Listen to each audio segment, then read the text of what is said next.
ये नजारा देखकर दोनों की आंखें खुली की खुली रह गईं, क्योंकि उन्होंने जिस कार को टक्कर मारी थी वो कोई आम गाड़ी नहीं, बल्कि वर्ल्ड चैंपियंस आज की सुपर कार मस्त थी। अब तो ये साफ साफ चैलेंज टू हिज प्राइड बन गया था।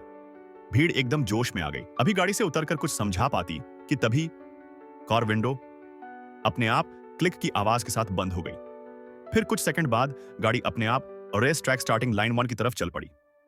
शाओमी पूरी तरह शॉक में थी, समझ नहीं पा रही थी कि क्या करे। लेकिन तभी आरएस स्टार्टर ने इशारा किया, रेस स्टार्ट।